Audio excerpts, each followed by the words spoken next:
Thank you. A lot of photos and maps, but no graphs. So we're past the technical part, but we are talking about connecting to keep Florida wild. And I am always accused of being a fast talker, but Liv, you may take the cake, and I may cede the crown to you. I'm very impressed with your ability to get through this quickly. I'm also going to take us on a very fast journey around the state.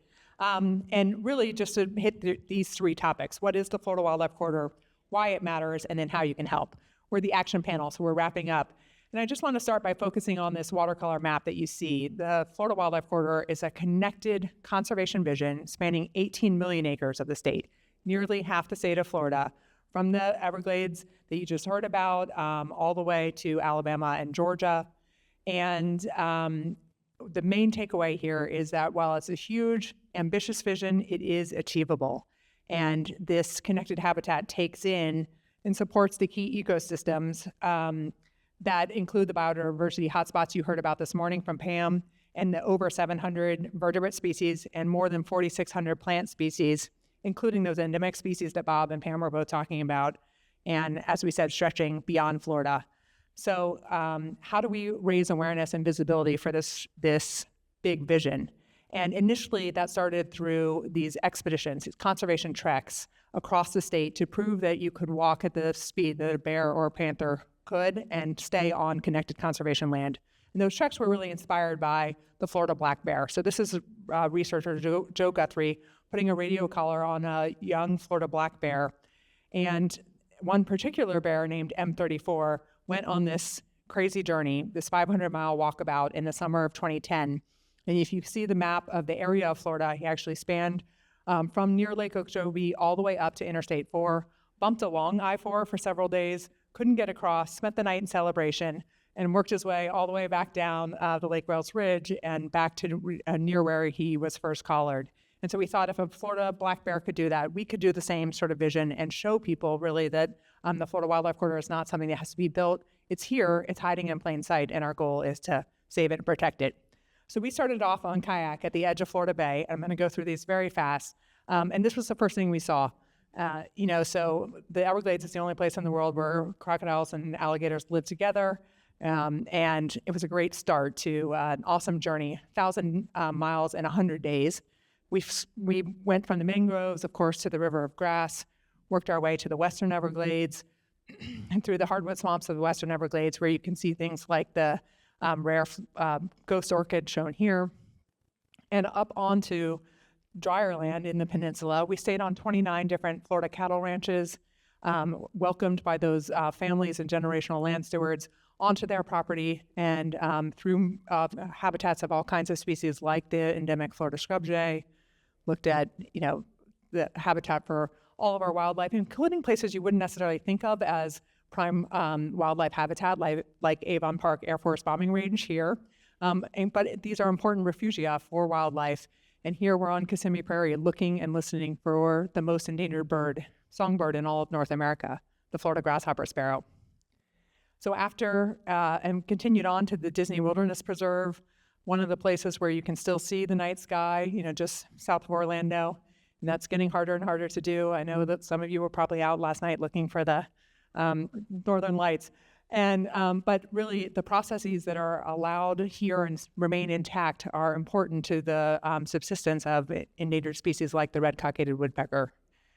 So after 53 days in the Everglades watershed, just take that in for a minute, 53 days, we crossed into the St. Johns River watershed and worked our way north from the Ocala to the Osceola National Forest, pictured here, and finished this 1,000-mile journey by paddling upstream on the Swanee River for something like 4.5 days, past scenes like this. This is an Ogeechee tupelo, found only in this part of North Florida.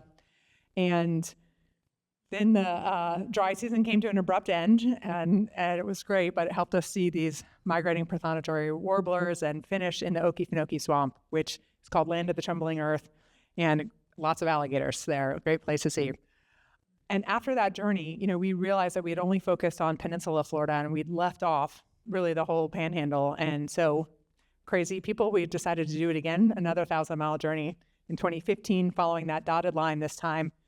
And we went underneath Interstate 4, starting in the Everglades headwaters, The first time we darted over I-4, this went under a cattle underpass, but we'll come back and talk about wildlife crossings across the Green Swamp Wilderness, and worked our way to the Nature Coast and Florida's Gulf Coast region, which is home to the highest concentration of freshwater springs found anywhere in the world.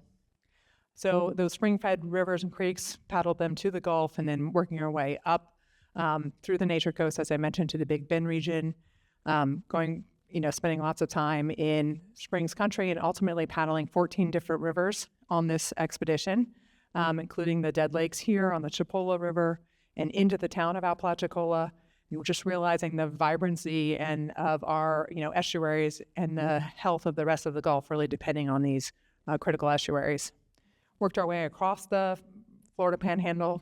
Hillary joined us for this stretch, which was fantastic, all the way to this largest remaining connected stretch of longleaf pine forests in now far western Panhandle. This is Blackwater River State Park and State Forest, which is home to and supports the whole assemblage of species that rely on longleaf pine. And so that's just a quick overview of what Florida stands to lose. And let's talk a little bit about what the pressures and threats look like. First is just our continued population growth. So that we expect to have 33 million people in Florida by, that should say 2070. And so this is a 2070 study. And on the left of these three series of maps, you can see the baseline. All of the red is the development. And you can see then what's expected if we continue to grow business as usual in that middle map, where the green areas, the existing conservation lands, become surrounded almost entirely by development. But there is an alternative. And on the right, this is what would happen if we accelerate conservation and protect more land, still accommodating the same number of people, but in a more compact growth pattern. And so how we grow is everything. Our organization and our partners are not anti-development, but recognize, again, that how we grow is everything and that there's a real cost to sprawl. A big part of that cost is biodiversity loss. And I don't know why the slides aren't showing up entirely, but see what happened there. This is really meant to talk about resilience and to just say that, let's see, I got a little lost here, but that isolated patches are not as resilient as connected habitat. And so, for climate refugia, connected habitats are important. We're a long way to that already. This is the map currently of the Florida Wildlife Corridor, and you saw it a few times today, but I just wanted to highlight that of the 18 million acre vision, 10 million acres is already in conservation status. That's everything in the dark green shown on this map. And the light green is the opportunity area. So 8 million acres left to go to protect and connect these full corridor vision. And that mission has taken a big step forward starting in 2021 with the passage of the Florida Wildlife Corridor Act unanimously by our state legislature. It's signed by the governor that establishes the corridor in state statute and helped provide funding for its protection. Started at $400 million in that year. That was then allocated in the next year, and so over $2 billion in the first 3 years following the Florida Wildlife Corridor Act. And that funding level is essential to continue this work, to keep the progress going. And my main takeaway for you is that it's working.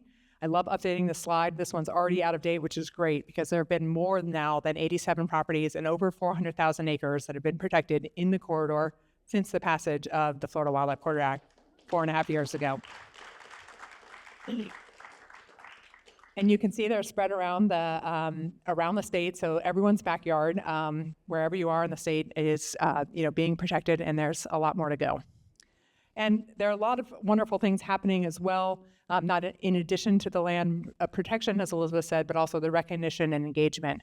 So this is a symbol of the wildlife corridor that was first unveiled late last year and is now in the wild. So you might see it in your next state park or where you interact with the corridor. Florida Forest Service, some of our trails now have this symbol, and you'll be seeing it more and more. And then we've worked with a fun community campaign in different communities that are gateways to the corridor. So with murals that show the diversity that the corridor represents right in your backyard from these areas. So this one is in Crystal River, obviously a focus on the underwater realm, but also what you can find in the corridor above water. This is in St. Pete. This is Brooksville. And each one of these has information on our website. If you go to floridawildlifecorridor.org/murals, that then show what is unique about the biodiversity in each of these regions. So in Brooksville in particular, they wanted to feature this blue flower, the Brooksville bellflower here, which is an endemic. And then this is on the entrance into historic downtown Ocala. This is in White Springs. Now there are more murals like this in Lakeland. The newest one is in Monticello, and the next one will be in LaBelle. So this is a great campaign just around the state to bring people to care about the corridor in their own backyards.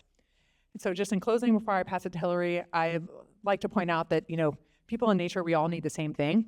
We need habitat, places where we sleep, reproduce, get our food and our water from. We need safe transport and safe access to transportation and safe transport. And for wildlife, that means safe passage.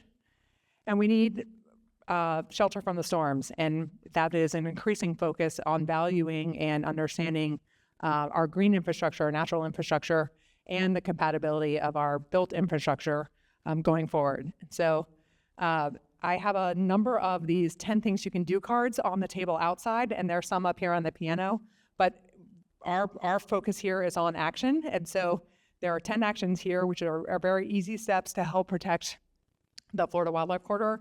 And I'll just point out the first one, which is to shop and eat locally. If you look for that Fresh from Florida logo on your food, when you go shopping in the grocery store, you'll be not only reducing the climate impact of our food, but also helping sustain the rural economies that are essential to the connection and protection of the Florida Wildlife Corridor. So that's one way, one of the 10, and we'll talk more about them in the conversation that follows. And I hope you will follow along. That's one of the 10 as well, and you can go ahead and check that off if you follow the corridor effort. So thank you so much. Thank you, Mallory.